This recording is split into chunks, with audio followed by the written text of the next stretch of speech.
Welcome to the worst of the best podcast. You wanted the best. Well, they didn't freaking make it.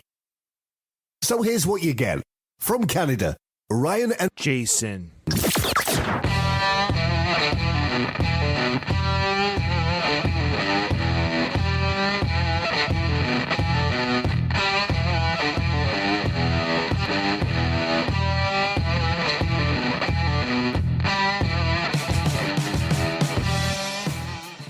Good day and welcome to another episode of the Worst of the Best podcast. I am your host, Ryan, and with me again, returning as always, usually, almost always.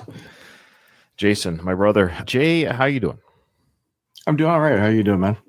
I'm doing all right. I just want to thank our listeners. I mean, we don't do that very often. We see you. We acknowledge you. You know, we're not Joe Rogan numbers, but we have a very dedicated listenership. The numbers per episode are very much almost the same, depending on the topic, which tells me the same people are showing up every time. So we want to thank you guys who take a listen to the show and enjoy the topics or what have you. But we kind of don't get very many or any emails. We get a few comments on YouTube, which we appreciate that as well.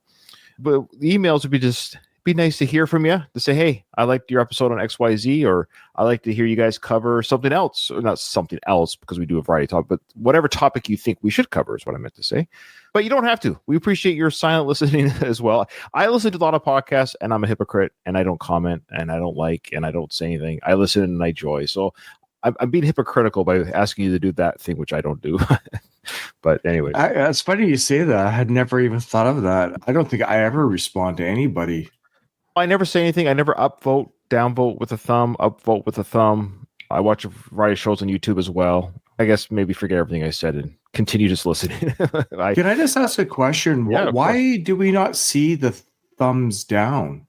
It's to help with toxicity, which I'm okay with. I mean, I could give you thumbs down. Some of our videos have a couple, I think, somewhere. The creator, like us, so you see it. The public does it. But I believe there's sites or like Google Chrome tools that you can use. If you go on YouTube, you can actually, it's not that it's hidden, like you can never see it. Because I've seen screenshots of downvotes, like such and such movie trailer dropped, and it's the most downvoted movie trailer in history or whatever that is, and then they'll show you the screen capture of it. I think there are ways or algorithms you can see the downvotes, but generally speaking, the average YouTuber or YouTube watcher who goes on YouTube, you won't see the downvotes. You'll just see the upvotes. I think it's to promote positivity, unlike Reddit, for example, which is a wasteland of negativity. You just post hi. Let's say you're a Star Wars fan. I like Star Wars. And all of a sudden you'll get downvoted for it's amazing, the toxicity in Reddit. It's a wasteland. You got to be. Do people do that just on purpose, just to be silly? You're actually not. I hate the fact this person likes Luke Skywalker as their favorite Star Wars character. Is it? They're just being like trolls. But Reddit, for whatever reason, has done this where it's just a wasteland of negativity. I've learned, for example, if you post something. Like if I post the original content, I can't get the person who posted it, the OP, I believe it's the original poster or whatever. They can only be downvoted to 0, meaning I can see the stats that 35% have upvoted it or like 7 out of 10 downvoted it, but you only see 0. But the comments underneath, you can see negative 1,000. So it's weird how the original post can't go lower than 0, but a comment can go whatever the negative number is. Yeah. Little stuff for you there, folks. So I think what happened with Jay was with YouTube. Welcome to our show, folks. With YouTube is that they're allowing creators to put their stuff out there and people can't crap all over it necessarily. And the other thing that YouTube is really good at as a creator is you can hide users. Now, what that means is a user doesn't even know they're hidden unless they sign on to a different account, see their comment. So if you as a creator, like, oh, but that guy's really just attacking me. Like, Ryan and Jason, you guys suck. You suck. Okay, I get it. You're great. You have your opinion. You can hide the user, and they think their post is or their comment is public or visible, but it's not. So they're basically old man yelling at cloud. Yeah, and you, the creator, don't see it either. So you're like, this guy's negative or this person's negative. Cool. As soon as you hide their comment, you don't, as a creator, won't see them again. You can remove a comment, but then the person sees that you removed it, like their comment's no longer there. Or you can hide user from channel, which is a soft block, meaning that person can see your content. You can't block on YouTube. This is the most you can do. The person can see your content, they can comment, they can downvote it, whatever they want, but nobody else sees their comments. The only person who sees them yelling at you is them who wrote it. They have no audience. So it's basically, like I said, it's old man yelling at cloud. Yeah. I can go on forever about this kind of stuff. All the different, I'm pretty not savvy, but I kind of know what the abilities of each, because I use a lot of these platforms for our podcast. So yeah. Sure. Clearly, I'm not the one that's doing any of this because I have no idea what you're talking about, but it's good information. I was always curious because there used to be able to see the thumb down before. Yeah. Like I said, you can. I forget how you can do it, but there's a workaround. I mean, you have to be really curious to want to see someone's downvotes, but I think you can still. I think the ratio, though, often is if the comments are way higher than the thumbs up, that's usually the indication that people aren't too keen on what the video is. Yeah. I think that's the newer ratio.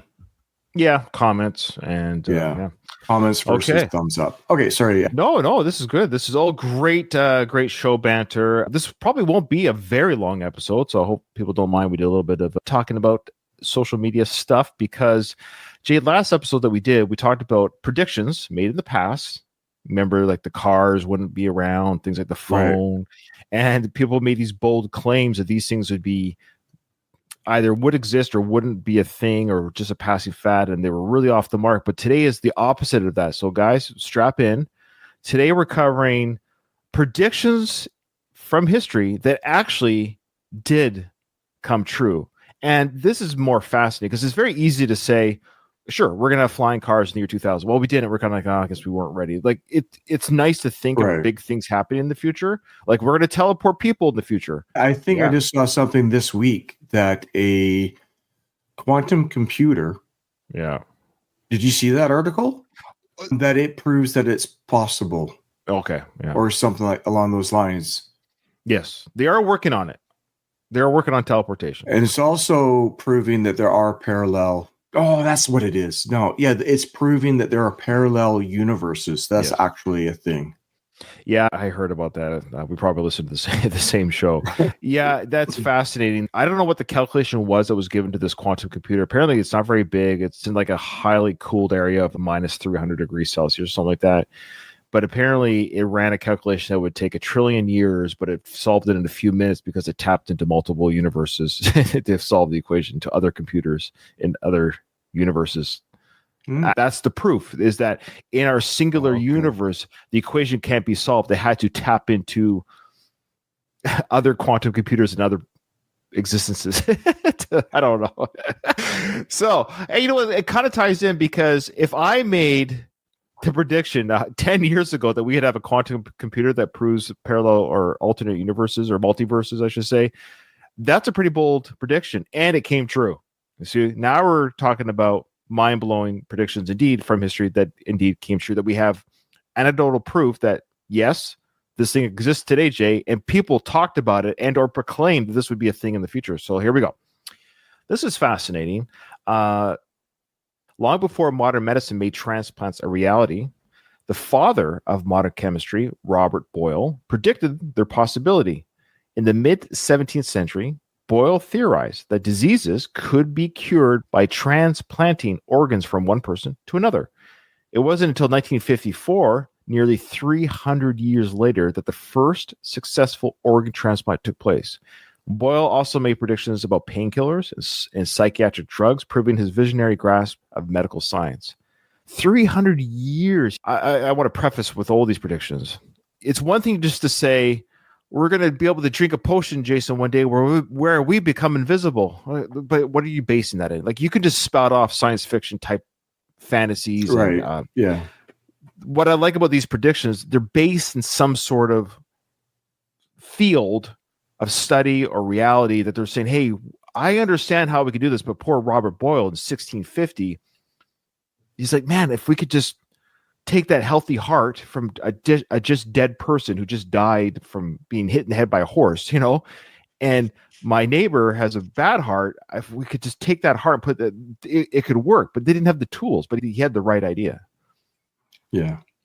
It makes sense. Conceptually, I can see why that would make sense. Yeah, here's the other problem with me. If I ran the world, I wouldn't even be thinking like that. I've always said, if it was my brain and innovation prowess, we'd still be eating raw meat in caves, collecting berries.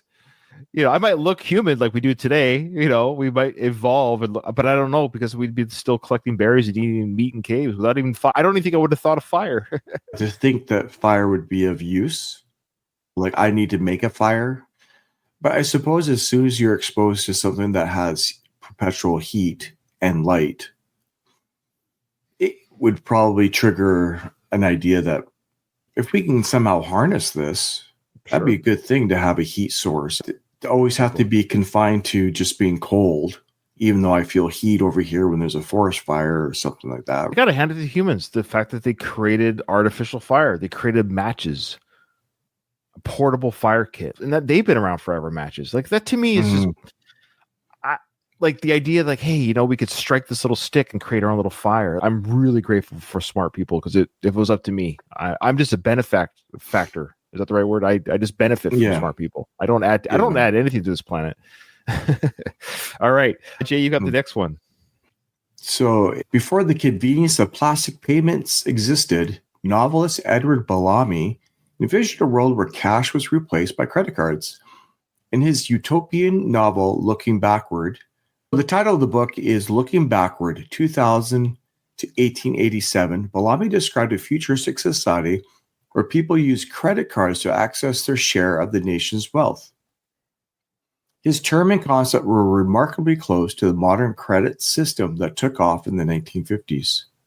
So for context, we should say he wrote that in 1888, called 2000 to 1817, Looking Backward. It was a utopian novel. So I love it that the year 2000 was always such a great, for people in 1888, there's going to come a time when this, where it's the year 2000. Even when we were kids in the 80s, Jay, the year 2000 was like this futuristic turn of events for the world. Nothing happened. Wow. Not even Y2K. That was a massive failure. Yeah. All right. Yeah, it's fascinating. Credit cards. So the guy came up with credit cards. He's like, I got to think of something futuristic where, how will people share the nation's wealth? Oh, credit cards. Do you remember the first ATM? Do you remember the first ATM machine? Do you remember using it when we were kids? The first time we could draw cash out of an ATM using our plastic debit card? I remember on Shelbourne Street, the Royal Bank on Shelbourne Street. Okay. Yeah. That's the first time. I remember I was 12 years old, because we both had paper routes. I think you had one too. And we had bank accounts. This is how old Jason and I are for our listeners. So we had bank accounts where we used to stand in line with the checking slip and you'd sign it. They'd check your signature. They'd actually go. And then they would get that little book that they would they put in the machine and print across. They go check your signature, little recipe card. You had to write that slip of paper, and you had to describe what it is that you're going to do when you get to the teller. Yeah, deposit, withdraw. I remember getting my debit card as a kid. It's like, I can't believe this. I put that card in, cash comes out. Yeah, amazing. So kind of like credit cards, but yeah, it was a newfangled technology. All right. Now, this one is fascinating, Jason. So in 1968, there's a book called, you might have heard of it, 2001: A Space Odyssey, written by Arthur C. Clarke, of course, which became the film a year later, directed by Stanley Kubrick, who directed the moon landing. Clarke described a device called the News Pad, which allowed users to scan the latest reports from Earth by expanding articles on a handheld screen. He even detailed a feature resembling modern app icons. His vision was decades ahead of its time, yet remarkably accurate. Newspad. Pretty darn close. Yeah. But, we grew up with the Jetsons, and I'm not sure what year did the Jetsons cartoon begin? There's a lot of stuff in the Jetsons that really are being utilized today. It's like the Zoom calls and things like that. Yeah, 1962 to 63 it ran for 3 seasons. That's it? There's only 3 seasons. Yeah, a lot of people think it was in reruns forever. Yeah. So I didn't realize, 60, you said 62? Yeah. There's a lot of stuff going on in that show that we, use today. The robot that robot made was. Oh yeah, Rosie. Rosie, yeah. Now, I'm just double checking the date. The movie came out in 1968, 2001 Space Odyssey. But before people yell at us in the comments, I just want to make sure when the book came out. When did the Space Odyssey come out? What year? 68. 2000. Oh, wow. Yeah, I didn't realize it was that old. Yeah. The sequel, 2010, The Year We Communicate, we saw that as a film in the theater. Okay, so that's why I'm confused. Yeah, that's right. Yeah. Okay, so the very, very first one. Yeah, we weren't born yet, but we saw the sequel. And I remember as a kid seeing that in the theater as a kid, being kind of like fascinated by a lot of the visionary stuff, but totally lost in the story. So I was like almost scared. Yeah. Like there was an ominous feeling that hell, you felt unsettled. Okay, so my apologies. Here we go. I apologize to our listeners who are yelling at us, who are probably big fans of the movie. So the movie did indeed come out in 1968, and it was produced and directed by Stanley Kubrick, like I said, who also did the moon landing. The screenplay was written by Kubrick and Arthur C. Clarke, who was a science fiction writer. Mm-hmm. The plot itself was inspired by several short stories optioned from Clarke. 1951, The Sentinel, An Encounter in the Dawn, 1953. So the film, I believe it's not so much the book, my apologies. It was within that film in 68. And I saw a YouTube video showing the space pads. So the news pads, so they're used in the film. So I believe it's not the book, my apologies. It was the film. Arthur C. Clarke helped write, but the film itself showed these news pads. Right. Okay. All right. Whew. My apologies. Okay.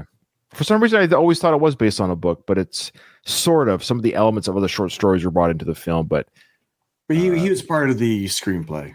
Yes, he was with Kubrick. Yeah. Okay. All right. You've got the next one. Yeah. Okay. So Nostradamus made many vague predictions, but one stood out for its chilling accuracy. The Great Fire of London in 1666. A century before the event, he wrote, "The blood of the just will be lacking in London, burnt up in the fire of 66. The ancient lady will topple from her high place. Many of the same sect will be killed." The massive fire devastated the city and coincided with the death of Henrietta Maria, the Queen Mother, in the same year. Coincidence or prophecy? Yeah, Nostradamus, he's a weird one. I don't really know a lot about him. I know him more by name and, of course, fame. There's been films and books written about him. It's still pretty spot on. The fact that he just said this 100 years before and he actually nailed the year, that's weird. In theory, it could be a coincidence the same way things happen that you can't explain. That there was a guy who said there's going to be a fire in 1666. Now, he did say burnt up at the fire 66. Now, I wonder, you could argue, 1966, 2066. I mean, sure, if the quote we have here is accurate, but still, all right, that's something. Have you ever predicted a fire in a major city? No, I haven't either. So, and wrote it down and had it proved or not proved 100 years or 200 years later. So, it's enough that it made our list, Jay.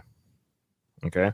Well, we should say we're a third of the way through our list here that the worst pick will be maybe like the one that isn't the most bang on type. Like, for example, there might be a couple here like, whoa, that is pretty bang on. That's crazy. So I guess the least, like, okay, maybe. Sure. Yeah. Okay.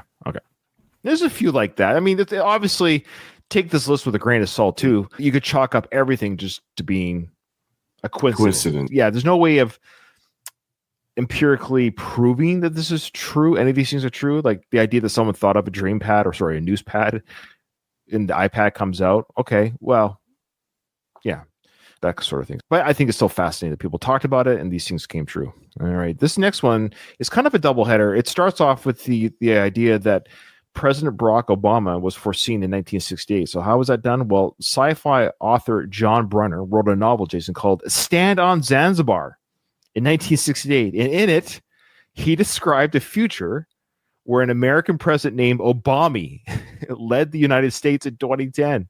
While the name wasn't quite exact, it was just off by one vowel, it was shockingly close to Barack Obama, who won the presidency in 2008 and was in the office in 2010. Given that this book was written in the 1960s, when the idea of a black U.S. president was far from mainstream, Brunner's prediction is pretty darn close. That's pretty crazy. Oh, there's going to be a black president in 2010 named Obama. Unless you go down the rabbit hole in conspiracy that Barack is a CIA implant and produced president. Yeah, we have done conspiracy episodes, which we love, but we just don't want to overwhelm our listeners, Jason, with conspiracy overlap. But yeah, all these have a weird conspiracy. I kind of joked about the moon landing, but what we do know, I believe, is Kubrick filmed the practice landings. Look, we did a whole episode on the moon landing, I believe. We did a whole episode. It's funny. I'm not even sure who or what. Just this week, somebody had mentioned that the reason why they had done the filming of the moon landing is that they didn't want people to actually see what they saw when they landed on the moon. Yeah, because when they landed on the moon, that there was like aliens and they were being harassed, and they actually saw stuff that they wanted to kept hidden. I don't know. I saw Nixon on the phone with him, so I don't know what you're talking about. Yeah, it's crazy how their satellite telephone has no delay, but today, not only did they lose the technology, but they're able to land on the moon, but they've also lost the technology of satellite delay telephone calls. Like you see the CNN reporter in, I don't know, some far off country. And then they're like 20-second delay. There are some fun videos. There is one where it shows the dune buggy driving around on the moon. You can tell it's a model. You can tell it's a remote control. It's a remote control car. They got like a lawn chair, an upside down umbrella. Have you seen the lunar module? What it looks like a kid's craft for a science project. Anyway. All right. We don't know. We're just having fun. Don't at us. I've always said we're predicting the future. Yeah, of when they'll admit the moon landing as we know it. As we know it. That's the thing. As we know it. That's what we've always said. Yeah. I think we actually said too in our episode, we said, even if what we see, the visual stuff that we've seen is quote unquote as the landing, like we didn't say they didn't land on the moon, but that's actually what we said was the visual evidence we have is inaccurate. Like that's not the landing. I think that was the middle ground is what we publicly have seen because none of it kind of matches up with space and technology. So, but did they go on the moon? Sure. But I don't know if we've seen the actual footage. Yeah. Okay. All right. Now to tag this one, and I did a little bit of research, Jason, after making this list. I found something else that might even, we can kind of squeeze this in because it deals with a president. And not only does it deal with the president, it deals with a current sitting president. This is fascinating. I know Obama loves to be tagged with Trump. So have you heard about this one, Jay? And this one's real, too. This is not fake. About the book in the 1800s that was written by an Ingersoll Lockwood. Have you heard of this one? Yes, I do. Yeah, this is actually... This was legit wild. This one's actually wild, yeah. This might be like the number one. So strap in, folks, because this would not make the worst pick, but we're just tagging it with the Obama one because Obama was predicted in a book. Yep, Obama. But a better example is the book was called, check this out, folks, this is a real book, Baron Trump's Marvelous Underground Journey, written in 1888. Let me say that again. Baron Trump's Marvelous Underground Journey, and another book written 8 years later called The Last President. Publicly have resurfaced due to, of course, the parallels with Donald Trump's life and political career. Here's some of the connections that we have in the books. So Baron Trump's Marvelous Underground Journey follows a young aristocrat named Baron Trump, who is intelligent, curious, and arrogant. His mentor, Don, guides him through magical portals, including one in Russia. Honestly, Jay, is it a simulation? It gets to the point now where who's doing this? Yeah, these parallels are crazy. I mean, I don't know how many non-parallels are involved in the story. Oh, sure. I'm sure the story. These character names alone. Like, who's going to name... Well, there's more. Trump. And a president's going to be called Trump. Of all the names, Trump. Yeah, like it could have just been as easy had Donald never run. We wouldn't be talking about this book. You know what I mean? Like that's the great like. Yeah, but that's what's crazy is that it happened. Well, here, check this out. Now, The Last President, so the book that was written in 1896 called The Last President, describes a contentious election that leads to protests in where? New York, particularly on Fifth Avenue, where Trump Tower is located. It just... And check this out. The fictional president in The Last President's book appoints a man named Pence to his cabinet. All right. So I don't know what this means, guys. Look it up yourself. We could be talking out of our butts, but this is the books. They exist, and that's what's in them. So I don't know. Yeah, some fun stuff there. So those books predicted Barron and Donald. And, of course, people have jumped on with the book The Last President saying Trump will be the last president. But I mean, a lot of these topics get very conspiratorial, but we're trying to stick to the facts, folks. Just the facts, as Dragnet would say. Just the facts, ma'am. Okay. Jay, you've got the next one. Today, wireless earbuds are everywhere, but Ray Bradbury described them with eerie precision in 1953 in Fahrenheit 451. He wrote about little seashells, the thimble radios tamped tight, an electronic ocean of sound. This passage describes a personal, immersive audio experience identical to modern-day earbuds. He even anticipated the social isolation they could create. A theme all too relevant today. What have you noticed about a lot of these authors? They're science fiction writers, I guess is what I'm saying. I guess that would be the, what do you call it? The naysayer part of these predictions would be, well, of course, they're trying to think outside the box. They're writing a science fiction story. They're trying to think of what is it that would be so different in the future, but it's not so crazily different because the human brain still thought of it. And then somebody made it, if that makes sense. So, yeah. See, my thinking is that specifically because of the authors, they have an imagination. Yeah. So they have an imagination that they can then express and explain and wrote those things down on paper. If you do that enough with enough people in the world, you're going to come across things that, like if you're an engineer or people, like I'm not obviously wearing one, right? You have to have an imagination before it can become a physical thing. Yeah. And so I think that's kind of why it seems like these authors are tapping into something, but it comes from thought first. Absolutely. Yeah. So earbuds. Now, and what I like too is it shows you that they're trying to describe what they have, like what it is that they can understand then, like little seashells in your ears, and they have an ocean of sound. And when it's in your ears, you're not paying attention to the world around you as much. And yeah, cool. Ray Bradbury, of course, very famous author. So yeah, I like that one. Very kind of on the nose there. Good example of on the nose. Okay. Yeah, it is. This one, Jay, is another novelist. A lot of novelists, like you're saying, creators, thinkers. A Russian prince and novelist, Vladimir Odovsky, wrote a book in 1835 called Year 4338. Oh, wow, this guy really thought ahead.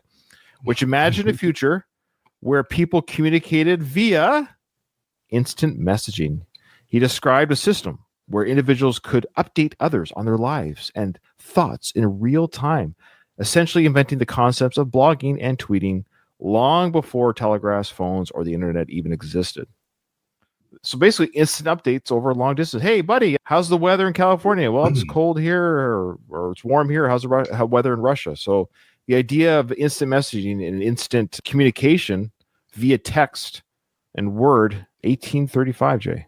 So I would like to see the context of this story. Yeah, how that was how that was integrated into the story. That's fair. Yeah. Because there would have to be a world that he also created that would allow a system like that to be possible, which would include like major amounts of electricity. It'd be curious to see how that would look in a story. Because 1835 that's a long way, it's a long distance between what we're able to do and what they're able to do in 1853. Oh yeah. That's a big gap. No TVs, no phones. Yeah, like just the newspaper, I guess. He probably even thought, boy, I'm getting the newspaper now and I'm reading about this. It took all this time to, write and edit and put on the paper. Imagine a world where I could just tell somebody, hey, this is what's happening right now. Yeah, before even telegraphs. Yeah. Yeah, the little it was near that time. I know they had in the Wild West, but that's still 1830s. That's a long time ago. I think it's, oh boy, I'm going to really expose my math on the Civil War. Yeah, but they would have to have, it couldn't be long before. Like there would be tinkerings of, if there was a telegraph available, I can see how that could be, if everybody had a telegraph available to them. Okay, so the first working version occurred in 1837. That was the Morse code. Samuel Morse and Sir William Cooke and Charles Wheatstone independently developed a practical telegraph system in 1837, so 2 years after this book was written. So that's a pretty cool. I'm very curious about the rest of the book, honestly. I'd like to know the context in which these ideas were right. What were the characters doing? Yeah. The first long distance telegraph, Jay, was completed in 1844. Morse's famous message, quote, "What hath God wrought?" from Washington, D.C. to Baltimore. What hath God? Yeah, what hath God wrought? Like, what have we done? Look what we've done. I think, it's kind of true. Look at the mess we could. You can always argue Morse created the first. That's the first internet. That's the first. Yeah. You could argue that's the first tweet. Text what message. Have we done? What have we done? What have we started? Yes, Mr. Morse, you have started a chaos of information. Okay. Good stuff. Yeah. Okay. Full 104 years before Neil Armstrong took his legendary step. I guess only the facts, Jay. Only the facts. Right. Jules Verne imagined a journey to the moon in From Earth to the Moon, 1865. His novel described a Florida-based rocket launch, a crew traveling in a projectile, and even the concept of weightlessness in space. His vision was so accurate that Apollo 11's mission almost felt like an execution of Verne's blueprint. Jeez. What book did Stanley Kubrick read? Yeah. Well, I was going to say, this is just a joke, folks. They're like, we got to describe what it's like to be in space. Quick, somebody find a book on it. No. Yeah, fascinating. The idea that Jules Verne, of course, people heard that name, From Earth to the Moon. I love that. And it's interesting you picked Florida because, of course, that's where a lot of the flights take out of is Florida and California. Isn't that where NASA's Florida? Yeah. So interesting that even he picked Florida, right, as the rocket launch area in 1865. Yeah. Cool. Well, Jay, this next name, incredible. This is almost one we have to do a whole episode on, like of this individual's inventions or something. Nikola Tesla, the genius inventor, saw the future, Jay, of wireless communication long before anyone else. Obviously, I would say obviously, but that doesn't surprise me. In an interview with the New York Times in 1909, Tesla declared, quote, "It will soon be possible to transmit wireless messages all over the world so simply that any individual can carry and operate his own apparatus." In this single statement, he predicted both cell phones and Wi-Fi decades before they became a reality. This guy, man, he had a vision, and didn't he get like cheated or something? Is that the whole idea? Down because he wanted to make wireless free or energy free or something. So there's a conspiracy behind that one too.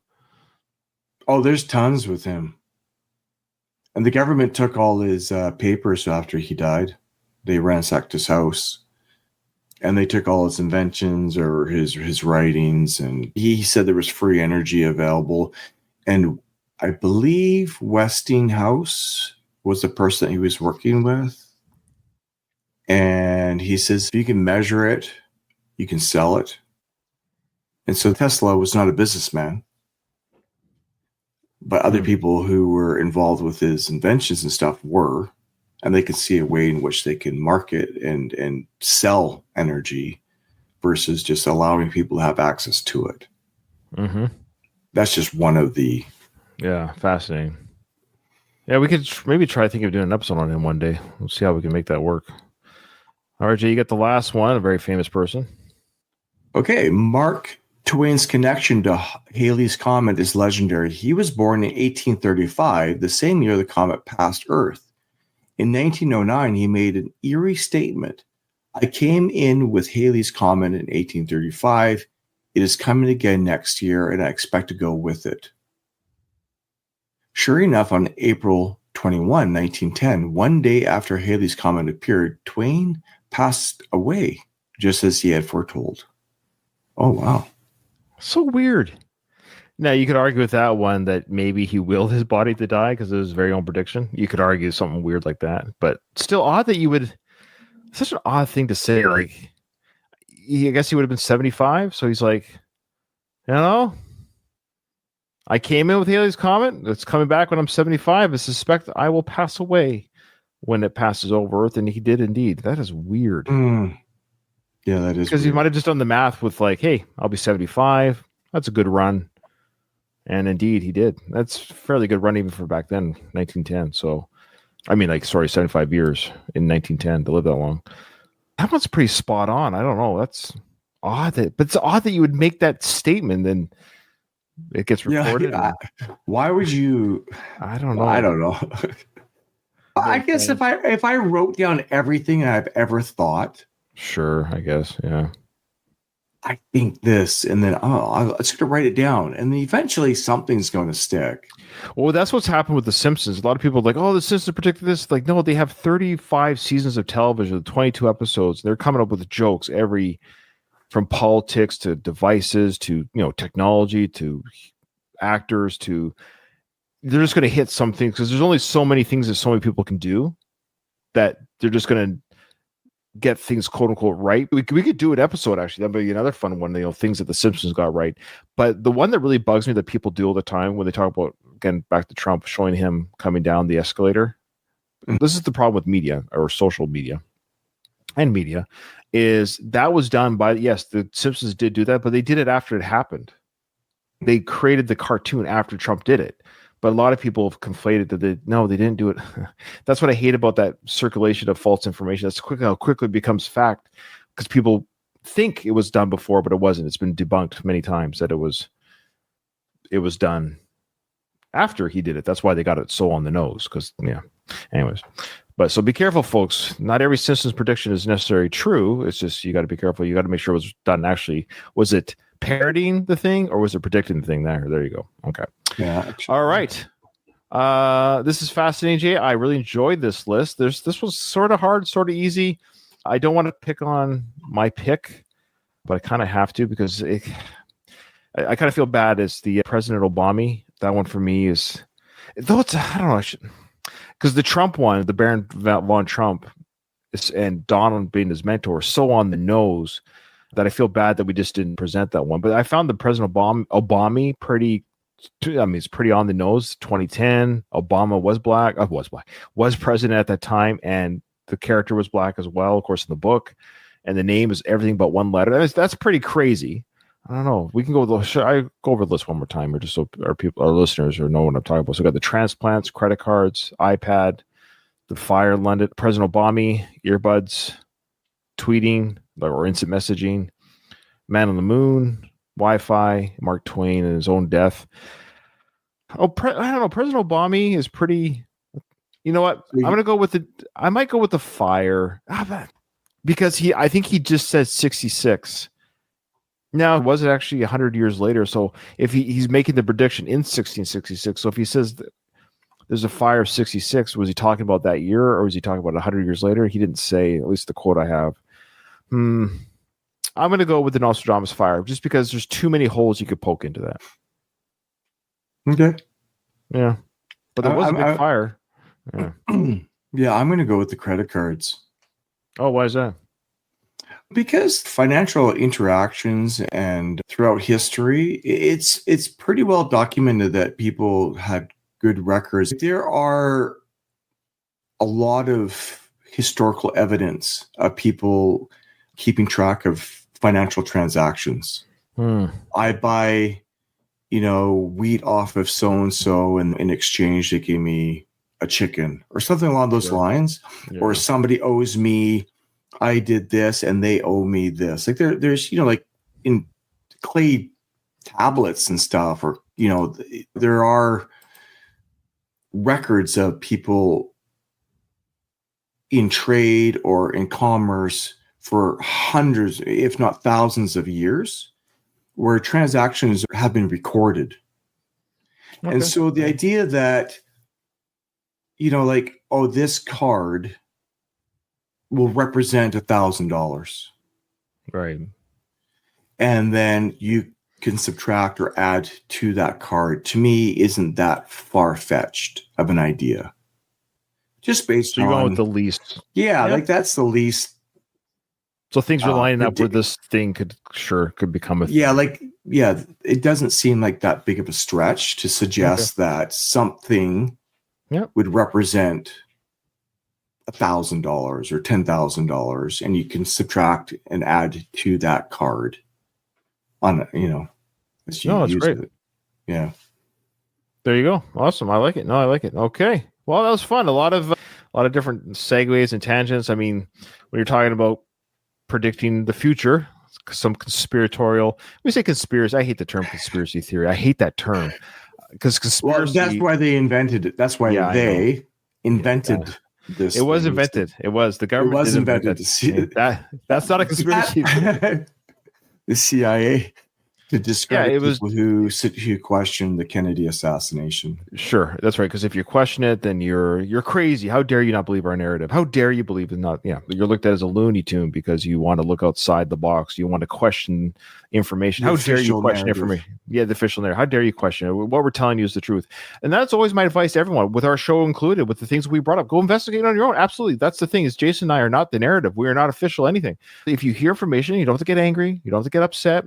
Go look it up, find out, investigate, research, and come back with us too. If we got a book wrong or a year wrong, absolutely. I'm not afraid of being wrong, but this is just an entertainment episode or podcast anyways. But the point is, it's interesting when for entertainment purposes only. Yeah, that's right. Yeah, nothing here is verifiably true or not. All right, Jay, that's it. Remember, in front of every silver lining, there's a cloud. And today for Jason, it was the credit card prediction. And for me, it was...